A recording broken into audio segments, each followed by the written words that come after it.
Assalamualaikum dan hai korang. Ini adalah cerita ketiga aku. Cerita dia macam ni. Aku dan kawan aku kerja bermula jam 7 malam dan habis sekitar 1 pagi. Agak awal mula hari tu. Selalunya jam 12 malam atau 1 pagi baru mula tugas. Malam tu kawasan aku bertugas sekitar tapak pembinaan di Mantin. Aku dan tim yang terakhir masuk ke dalam kawasan-kawasan tu. Dan macam biasa, kami akan meronda sekitar tapak pembinaan tu dan berpecah dalam 4 kumpulan kecil. Kami masuk setiap rumah yang masih dalam pembinaan dan juga kawasan semak dan belukar di kawasan tu. Di situ, aku dan rakan aku yang bernama Azlan telah masuk rumah yang paling hujung. Rumah ni tidak bersambung dengan yang lain sebab ada 4 buah rumah di sini. Jenis rumah sebuah-sebuah. Dia ke tingkat atas, manakala aku di bawah. Dan seterusnya masuk ke kawasan belukar di belakang rumah tu. Hampir dalam 50 meter, aku mereda seorang diri. Dan kemudian, aku patah balik selepas menerima panggilan dari Azlan yang minta aku balik segera. Sampai jaku ke rumah tu, aku masuk lalu pintu belakang dan aku memanggil nama Azlan. Kemudian, dia menyahut, "Kau keluar." Aku pun, "Okey je lah." Sebab ingat arahan dia untuk aku keluar dulu. Aku pun pergi dari rumah tu. Dan kemudian aku nampak Azlan tengah tunggu aku di tengah-tengah jalan masuk ke kawasan tu. Pelik juga bila masa yang dia keluar. Aku terus mendapatkan Azlan dan tanya bila dia keluar. "Tadi aku panggil kau, masa kat rumah tu? Tapi kau jerit suruh aku keluar." Azlan tak banyak cakap. Dia ajak aku balik ke tempat pasukan berkumpul. Aku tak syak apa-apa lagi waktu tu. Sebab malam pun baru jam 9 lebih.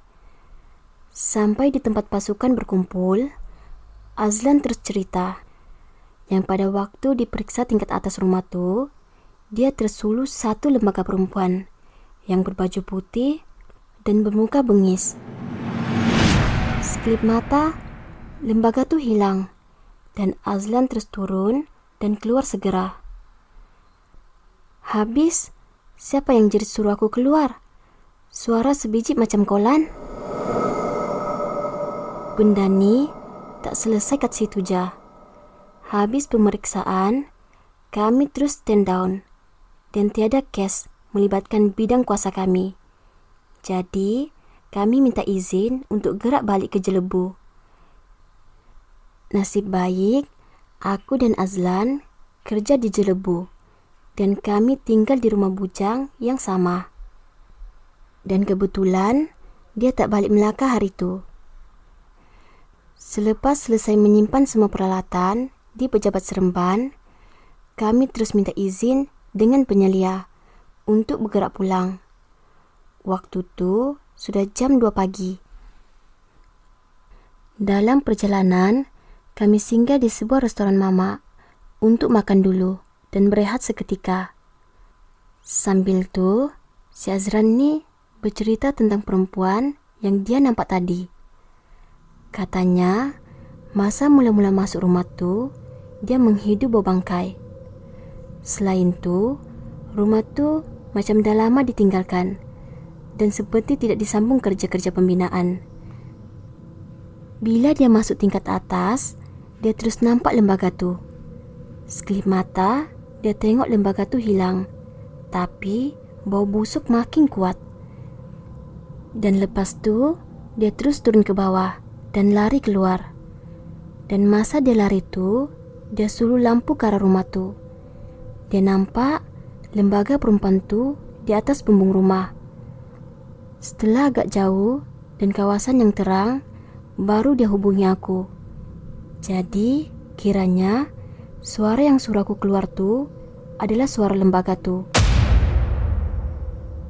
Habis makan, kami bergerak dengan kereta kancil balik ke Jelebu. Dalam perjalanan kami malam tu, sunyi, tak ada kereta yang berselisih. Mungkin sebab bukan malam minggu. Selalunya, kalau malam minggu, jam 2 atau 3 pagi macam ni, ada juga kereta yang selisih atau sama-sama ke arah Jelebu. Sambil bawa kereta, kami bersembang lagi pasal perempuan tu. Tapi, tanpa kami duga, di air terjun kecil tepi jalan, sesiapa yang lalu bukit tangga akan tahu. Kami ternampak lembaga perempuan yang sama. Dia berdiri betul-betul di tepi jalan dan memandang ke arah kami. Masa tu, kami dah takut dah. Aku macam sampai tak boleh nak bawa kereta. Dan satu lagi, masa mendaki bukit tu, aku rasa kereta aku jadi berat. Aku pun pandu sampailah ke rumah sewa. Rumah kami kat belakang rumah tuan rumah. Azlan pun masuk dan dia kata-kataku, "Weh, aku bawa busuk tu lagi tau." Tak buang masa, aku terus memandu ke kawasan rumah. Nasib baik, aku buka lampu luar rumah sebelum ke Seremban. Taklah rasa takut sangat. Selesai masuk rumah, aku terus mandi. Manakala Azlan terbaring atas tilam. Aku suruh dia mandi pun, dia kata kejap lagi. Aku tanyalah, ada bau lagi tak? Dia pun kata, tak ada dah. Alhamdulillah, ujur aku dalam hati. Malamnya tu, kami pun diganggu oleh benda tu. Tiba-tiba, si Azlan ni menjerit masa tengah tidur. Terkejut aku dengar. Aku pun kejut dia bangun. Nasib baik, dia yang bangun. Aku ingat dia kena rasuk ke apa tadi. Azlan cakap, benda tu ada di luar bilik, kat ruang tamu. Aku tak nak cakap apa. Rasa takut sangat-sangat. Waktu tu, dengar dah pintu bilik kami kena cakar. Dan perempuan tu gelak dan sesekali merengus. Lepas tu, kami dengar macam pinggan dan cawan dalam rumah kami tu kena baling. Aku ambil surah Yasin yang ada dalam bilik dan peluk jah. Si Azlan pula, dia berani tanya, "Kau nak apa ikut kami?" Tapi gelak perempuan tu makin kuat dan dia ketuk pintu bilik kami. Aku entah macam mana terfikir nak call tuan rumah. Dia ni orang lama dan aku rasa dia orang kuat agama. 2 kali aku call dia, tak jawab. Dah 4 pagi kot. Kali ketiga dia angkat dan aku minta tolong kat dia supaya datang rumah kami segera. Dia pun kata okey. Walaupun tak tahu apa-apa, masa dia datang dengan anak dia sekali. Dan yang aku tahu, anak dia ni ustaz di sekolah agama di Seremban. Nasib baik, tuan rumah ada kunci spare. Dia ketuk pun kami tak buka katanya. Dia terus patah balik, ambil kunci rumah. Padahal tak dengar pun dia ketuk. Masuk ke rumah, anak tuan rumah tu terus azan dan baca beberapa ayat Al-Quran. Kami pun buka pintu bilik. Tapi kat luar memang tak nampak lembaga apa-apa. Semua normal. Tapi ada bau macam bangkai. Kuat dan aku hampir nak muntah. Selesai semua, anak tuan rumah ni tanya kami dari mana. Dan si Azlan ni pun ceritalah semua kat diorang. Anak dia kata benda ni tak bertuan dan dia ikut korang balik. Sekarang dia dah keluar, tapi tak ada jaminan dia tidak akan kembali. Anak dia kata esok dia akan minta tolong kawan dia yang pandai untuk pagar rumah ni dan kawasan sekitar. Tapi lepas kejadian tu, kami masih kena. Dan paling kerap kami kena ialah bau busuk tu, tiap hari dari senja sampai habis maghrib. Lepas setahun, aku dan Azlan dapat pindah ke Selangor. Selesailah mimpi buruk ni. Sekian sajalah ceritaku kali ni. Semoga kalian terhibur dengan ceritaku ni. Sekian. Assalamualaikum dan selamat sejahtera korang. Nama aku Adel. Aku akan ceritakan kisah yang agak seram bagi aku. Bagi korang yang sudah terbiasa membaca cerita hantu ni atau dengar kisah hantu ni, mungkin taklah ekstrim sangat seramnya. Kisah ni berlaku di rumahku sendiri. Siapa sangka kan, rumah sendiri pun ada benda-benda ganjil yang kita sendiri tak inginkan. Kali ini aku akan ceritakan kejadian yang agak aneh berlaku di rumahku. Untuk sesiapa yang kempunan nak tahu aku tinggal di mana, aku tinggal di Selangor. Baiklah, cerita dia macam ni. Aku akan bagi dalam 3 situasi. Situasi yang pertama, aku ni suka tidur lewat.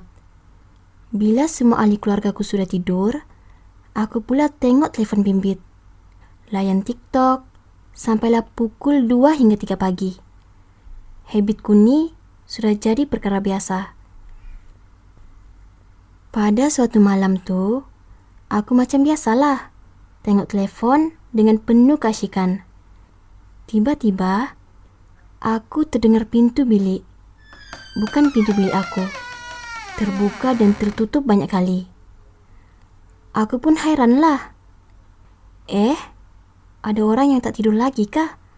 Soalku sendiri. Aku ni taklah fikir bukan-bukan dan sambung tengok telefon bimbit aku tu. Bunyi pintu tu pun dah berhenti. Selang beberapa minit, pintu bilik aku pula jadi sasarannya. Benda tu mengetuk pintu bilik aku berulang-ulang kali dengan ketukan yang sangat kuat, bagaikan nak roboh pintu bilik aku tu. Tapi yang peliknya, ahli keluarga aku yang lain tak pula dengar. Jadi aku ni tak sedap hati. Entah macam mana, aku berani sangat waktu tu. Aku pergi buka pintu bilik aku. Tiada sesiapa. Tiba-tiba, angin entah dari mana menerpa ke muka aku. Angin tu sejuk, macam angin peti sejuk beku tu. Kulit aku serta-merta meremang. Aku tak fikir panjang, terus pergi naik atas katil dan selimut diri aku. Dalam 5 minit macam tu, bunyi ketukan tu semakin reda dan debaran aku pun semakin hilang. Keesokan harinya tu, aku pun bagi tahu ibu aku tentang kejadian semalam. Ibu aku pun hanya sekadar mendengar. Okey, yang ni situasi kedua. Lepas dia solat Isya, aku terus pergi masuk bilik dan lelapkan mataku. Penat sangat sampai tak mampu untuk tonton TV bersama keluarga aku. Dalam beberapa jam kemudian, entah macam mana, aku pun terbangun. Aku tengok jam di dinding. Jam menunjukkan pukul 12.30 pagi. Dah lewat dah. Aku pun sambung tidur. Tiba-tiba, aku terdengar bunyi orang bergelak sakan di tingkat bawah, iaitu di ruang tamu rumah. Suara tu bukan dari ahli keluarga aku. Suara tu sangat lain. Aku pun fikir mungkin tetamu yang datang lewat malam hantar makanan. Untuk pengetahuan semua, kebiasaannya ni pukul 12 malam macam tu masih ada jiran yang menghantar dan berkongsi makanan di rumah kami. Setelah mendengar suara gelak tu, aku pun ambil tudung di bilik dan sarung ke kepala. Seterusnya, aku pergi turun ke bawah. Punya lah yakin masa tu, turun-turun jah, tiada orang. Lampu ruang tamu pun tutup. Mana orang nih? Aku bingung sebentar. Oke, yang ni situasi yang ketiga. Situasi yang terakhir lah. Kali ni adik aku yang kena. Aku anak sulung, jadi aku ada ramai adik. Aku ada 4 orang adik. Baiklah, cerita dia macam ni. Adik aku main sorok-sorok melayan si bongsu ni. Ias tukang cari, Eton dan Eca pula menyorok. Ias macam biasalah, mengira dari 1 sampai 20. Eton dan Eca pula pergi cari tempat sesuai untuk menyorok. Selesai mengira tu, Ias pun pergilah cari 2 beradik tu. Cari punya cari, Eton je yang jumpa. Tapi si Ias ni tak berputus asa dan terus mencari Eca. Selang 10 minit macam tu, Ias pun penat. Eton, bagi tahulah, kat mana Eca ni? Tak silap Eton, Eca masuk dalam bilik tu tadi. Diorang pun masuk ke bilik tu. Tapi Eca tiada di situ. Keadaan semakin pelik bila diorang dengar suara Eca ketawa. Tapi kelibat Eca masih tiada. Eca, Eyas dah tak nak main dah. Dah penat lah, pujuk Eyas. Suara ketawa tu masih ada. Tiba-tiba, ibu dan abah membuka pintu utama. Eca pula dengan dorang. Yang si Eton dan si Eyas ni mula cuak. Kalau Eca ikut ibu dan abah keluar, habis tu siapa yang bermain dengan dorang tadi? Persoalan tu masih tak terjawab hingga ke hari ini. Okeylah, itu je kisah yang kerap berlaku kat rumah aku ni. Maaflah kalau tak seram sangat. Aku pun tak pernah jumpa hantu depan-depan. Kalau kena ganggu tu, biasalah kan? Okeylah korang. Terima kasih sebab dengar cerita aku ni. Sekian. Assalamualaikum pendengar FS. Hari ni, aku nak kongsi pengalaman aku. Nak dijadikan cerita, selepas habis jadi geri, aku dapat offer untuk bekerja secara kontrak di sebuah tempat. Kontrak selama 6 bulan. Jadi, disebabkan tempat kerja tu jauh dari rumah aku, iaitu kira 2 jam perjalanan, aku pun buat keputusan untuk cari rumah sewa di kawasan yang dekat dengan tempat kerja aku. Cari punya cari, aku jumpalah satu rumah kampung yang comel, yang sesuai untuk dijadikan tempat berteduh selama 6 bulan. Oh ya, aku dapat offer kerja ni bersama dengan 4 orang lagi kawan aku yang berbeza umur. Aku gelarkan Min, Mun, Mai dan Kak Mas. Kami bukanlah bersahabat baik, cuma sekadar kawan biasa-biasa saja. Saling kenal sebab satu universiti. Kami pun sepakat untuk tinggal bersama-sama di rumah tu. Terdapat 3 berbilik di rumah tu. 1 bilik di bahagian depan sekali, berdekatan dengan ruang tamu. Lagi 2 bilik bersebelahan dapur, bertentangan pintu antara kedua-dua bilik. Jadi kami decide, Min dan Moon bilik depan, Mai dan aku bilik berhampiran dapur, dan Kak Mas akan duduk seorang. Kebetulan Kak Mas tu memang sudah berkahwin, so akan dapat sedikit privacy lah. Okey, settle masuk rumah baru.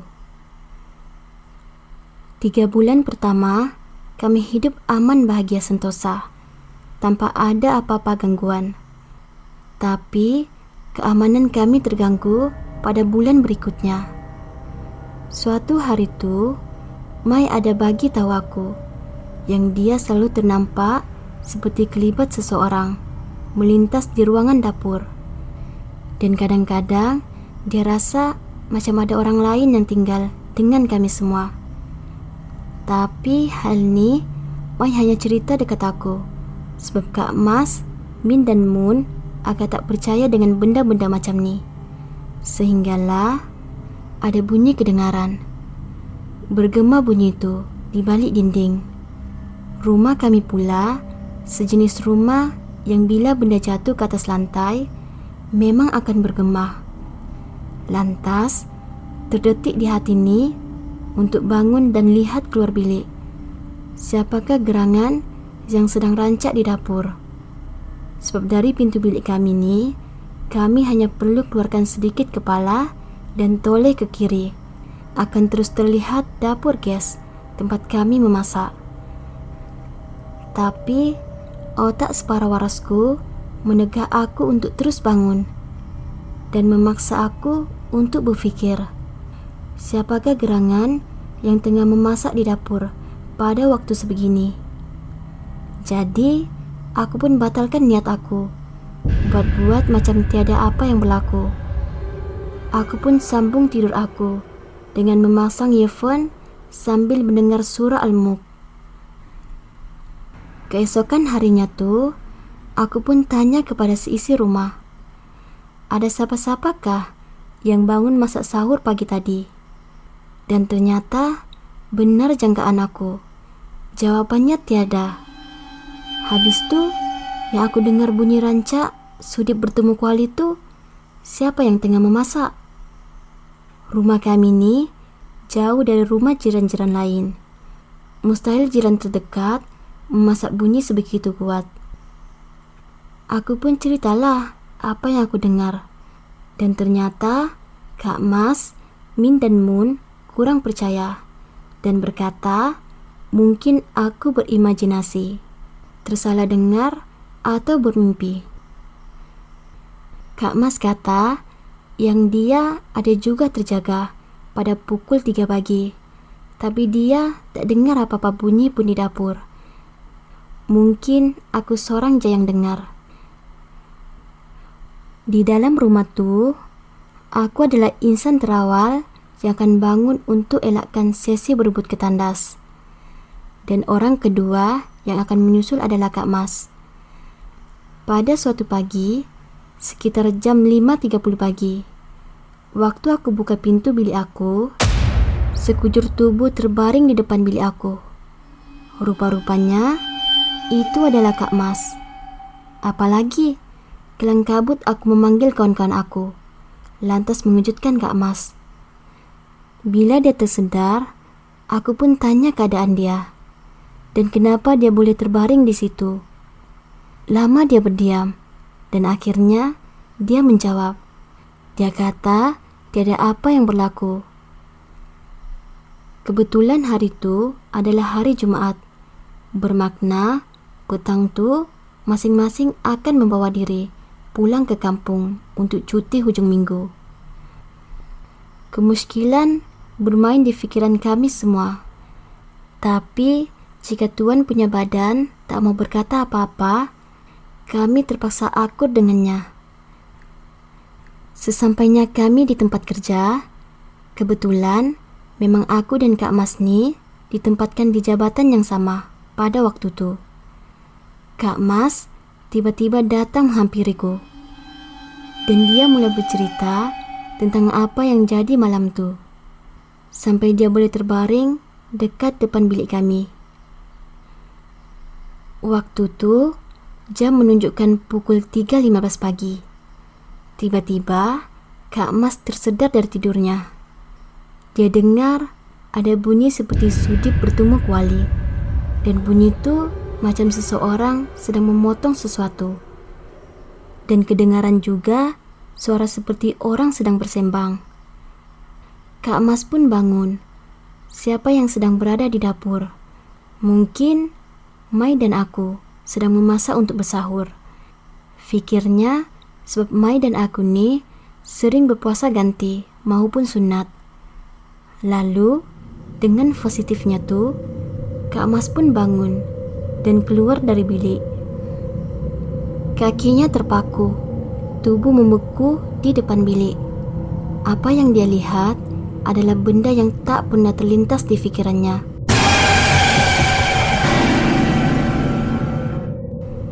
Seorang perempuan berbaju kurung kedah, lusuh pula tuh, berkain batik dengan rambut beruban, sedang membelakangkan Kak Mas yang sibuk memasak sesuatu di dapur. Yang lagi mengejutkan Kak Mas, dia bukan memasak menggunakan sudip. Dia menggaul benda tuh di dalam kuali menggunakan kukunya yang panjang. Jantung Kak Mas seperti berhenti berdegup dan Kak Mas terus jatuh. Sehinggalah kami semua mengejutkan dia pagi tadi. Baru dia sedar dan percaya apa yang dilihat semalam bukanlah mimpi, sebab dia tersedar di hadapan pintu bilik kami. Aku pun terdiam. Aku terus mengajak Kak Mas untuk mencari rumah sewa baru, sebab aku tak mau perkara ni berulang buat kali ketiga. Dan aku minta untuk rahsiakan dahulu benda ni daripada Min dan Mun. Setelah seminggu mencari rumah sewa, dengan bantuan kakak yang bekerja di tempat kerja kami, aku dapat mencari sebuah rumah sewa yang lagi dekat dengan tempat kerja kami. Cuma harganya tuh sedikit mahal berbanding rumah sewa sekarang. Aku ceritakan semuanya kepada Min dan Mun, dan ayat aku kepada mereka, hangpa nak percaya, hangpa percaya. Kalau hangpa tak percaya, hangpa duduklah kat rumah ni. Dan akhirnya kami berlima berpindah dari situ. Alhamdulillah, rumah sewa yang baru ni berhampiran dengan jiran tetangga dan tiada gangguan sepanjang menghabiskan kontrak kerja kami di kawasan tersebut. Kesimpulannya, makhluk halus dan alam gaib tu memang wujud dan wajib dipercayai, sebab ia adalah bukti keimanan kita kepada Allah. Okeylah, terima kasih kerana sudi mendengar. Maaf jika penulisan aku ni kurang menarik dan kurang seram. Sekian.